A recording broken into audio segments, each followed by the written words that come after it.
Conservative new media viewers, Jeremy Lin fans around the world, what's up? It's me, PFV Paul at Villarreal, the NBA expert, and we're here to discuss what's going on with PFV and is he in the mix and when's he going to be back and all that different stuff. Now, before I get started here, let me tell you that I'm having some issues with my recording equipment.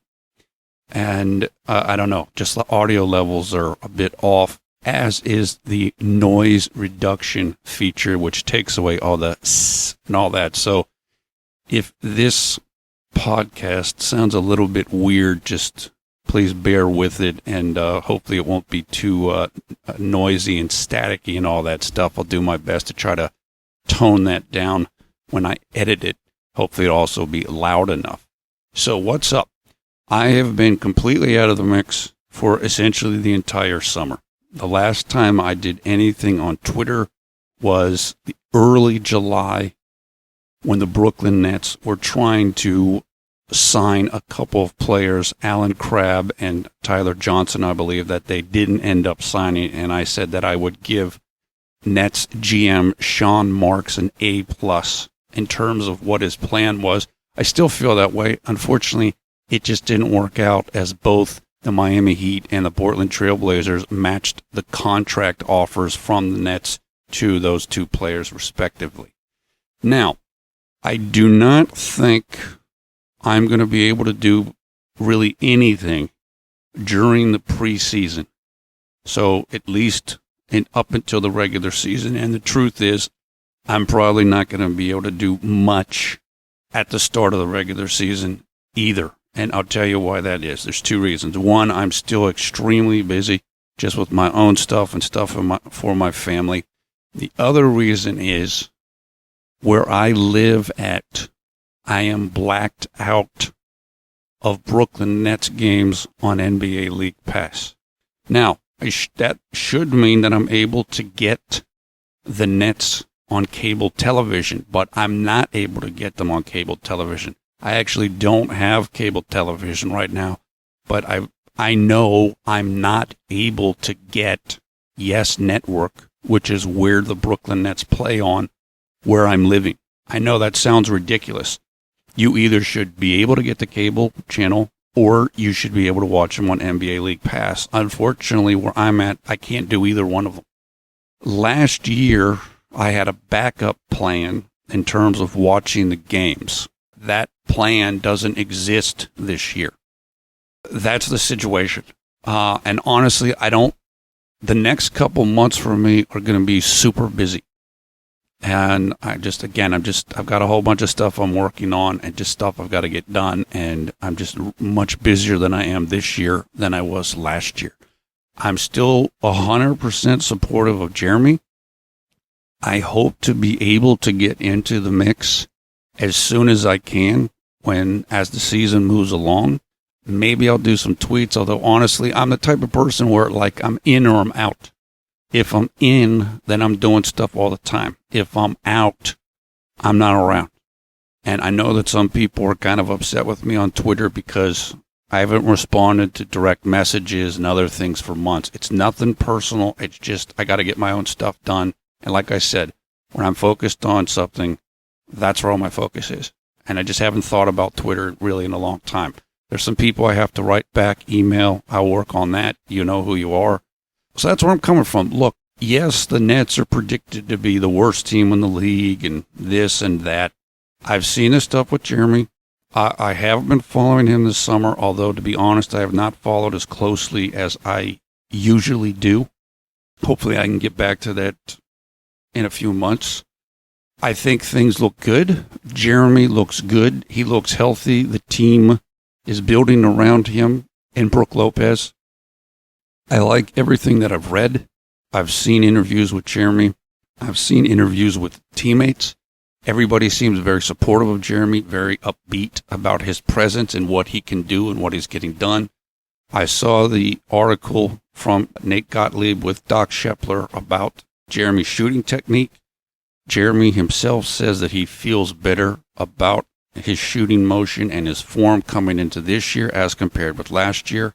As we've talked about in the past, it is something he will get It just takes time to change it. He's making a substantial change to his form.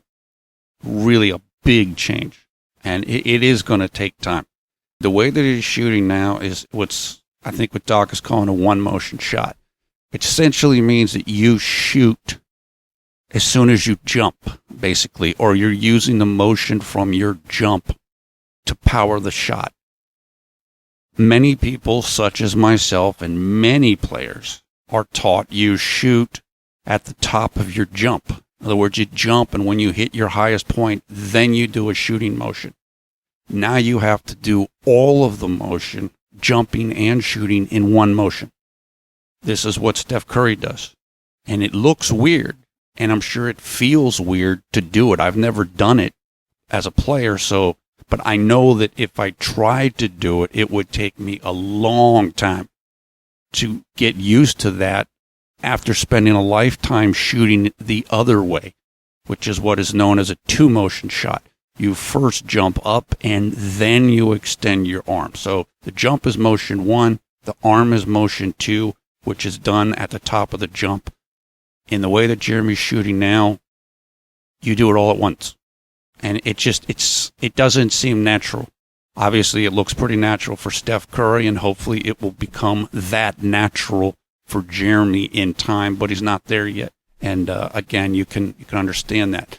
So one motion shot with a lower release point. I think Doc mentioned that the release point would be at the eyebrow. Usually, again, in the basic way you're taught to shoot above your head. So it is going to take some time. All of that being said, okay, maybe the Nets maybe they won't make the playoffs. Maybe they won't win 40 games. I do think this team can be exciting, and I do think this team can win more games than people think it can, which is, I don't know, the over and under on that number is somewhere around 20, something like that. Because of Jeremy. We know that Jeremy has the ability to make players around him better, and he is really good at taking players that are not valued very highly, like second, third string guys, and making them play well. And that's basically what this team is going to be, with a couple of exceptions like Brook. And that's, you have undeveloped guys or guys that are cast-offs from other teams. That's exactly the type of situation where Jeremy can be good. Now, again, I'm not going to sit here and tell you they're going to win 45 games. We have to see. Got to see just how it looks. But I do think there's more optimism than what many of the people predicting the season for the Nets, how it's going to go. I was disappointed. I was looking for information on their media day, but they were one of the few teams that did not live stream the media day. So I went to NBA.com, and it's like there was a list of 27 teams that were doing live streams, and Brook-Lin was one of 4 teams that was not doing it. Still, they're in New York. They're going to get a ton of coverage, regardless of what happened on media day. There's going to be plenty to discuss about Jeremy throughout the season. And look, like I said, I have to figure out if I'm able to watch games and I'm able to get my other stuff taken care of, I will do videos, because again, I'm going to be watching the games. So it's a matter of if I can. So it's just a matter of making the video. And again, I got to go over my equipment. Like I said, I'm having little issues here and there because I haven't done a video in so long. I'm unfamiliar with my stuff again or whatever. You know what I mean? If you haven't play an instrument, you don't play it for a while. You forget little things. But that is the overall summary. I'm still here. You can still. I probably honestly the easiest way to get to me is email, but not everybody knows the email. If you leave something on the YouTube channel, like I said, I kind of needed a break from Twitter and from everything else, and just again the way that I am when I'm locked in. I said, I don't know. For some period going forward here, I can't give you exact amount of months. I don't know. 1 month, 3 months, 6 months. I'm going to be really focused on other things and getting things, just another project that I have to do. So that's where my attention is going to be. But I'm still on board the bandwagon. I still support Jeremy. I still completely believe in Jeremy. I'm not backing off because I don't care anymore, or I don't like Jeremy anymore, or I don't believe in Jeremy anymore. Any of that. Nothing has changed. I feel exactly the way that I've always felt. And I'm super excited that Jeremy is getting a chance to start again and getting a chance to come into a starter's role at a whole different place in terms of his skill set than he was at when he started with the Houston Rockets in the 2012-2013 season, I believe. He's much more ready now on all levels. Plus, let's be honest here, he's not playing beside James Harden.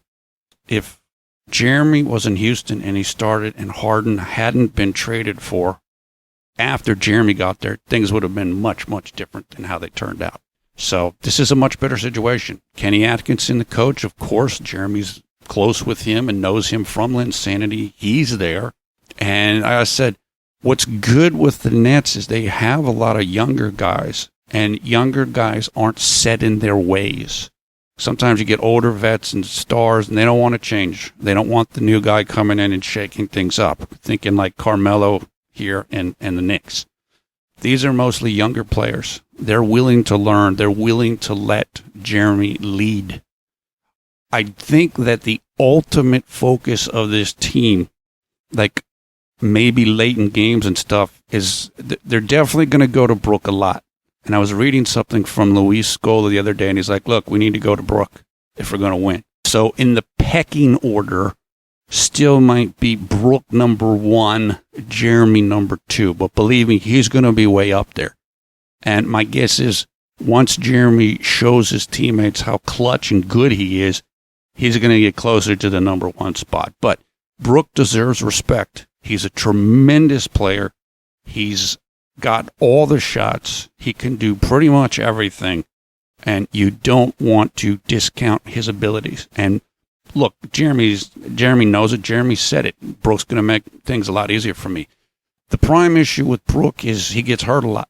He gets hurt, I think, his lower body, his legs, and his feet. He's had a lot of those type of issues. So hopefully he'll stay healthy. I think he was relatively healthy last year.